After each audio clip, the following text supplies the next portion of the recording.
नागपूर शहरातील रणप्रतापनगर पोलिसांनी दुकानफोडी प्रकरणाचा यशस्वी छडा लावत एका आरोपीला अटक केली आहे. सीसीटीव्ही फुटेज आणि तांत्रिक तपासाच्या आधारे आरोपीला जेरबंद करण्यात आले आहे. तपासादरम्यान 3 विधी संघर्षग्रस्त बालकांचाही सहभाग उघड झाला असून तब्बल 11 गुन्हे उघडकीस आले आहेत.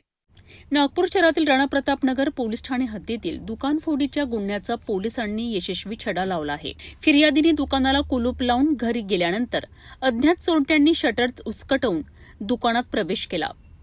चोरट्यांनी देवघरात वापरले जाणारे विविध धातूचे साहित्य आणि काउंटरमधील 20,000ची रोकड असा एकूण 49,000चा मुद्देमाल चोरून नेला होता. या प्रकरणाचा तपास सुरू असताना पोलिसांनी सीसीटीव्ही फुटेज आणि तांत्रिक विश्लेषणाच्या आधारे एका संशयिताला ताब्यात घेतले.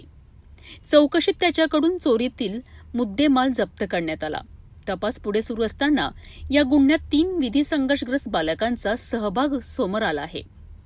पोलिसांनी त्यांचाही शोध घेऊन चौकशी केली असता रणप्रतापनगरसह इतर पोलीस ठाण्यांच्या हद्दीतील एकूण 11 गुन्हे उघडकीस आणण्यात यश मिळालेत.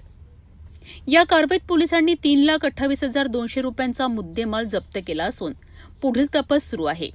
ही कारवाई नागपूर शहर पोलीस आयुक्तालयाच्या वरिष्ठ अधिकाऱ्यांच्या मार्गदर्शनाखाली रणप्रतापनगर पोलीस ठाण्याच्या पथकाने केली आहे. सीसीटीव्ही आणि तांत्रिक तपासाच्या मदतीने दुकानफोडीच्या मालिकेचा पर्दाफाश करण्यात नागपूर पोलिसांना यश आले आहे. या कारवाईमुळे परिसरातील मालमत्तेविरोधातील अनेक गुन्ह्यांची उकल झाली असून पुढील तपास सुरू आहे.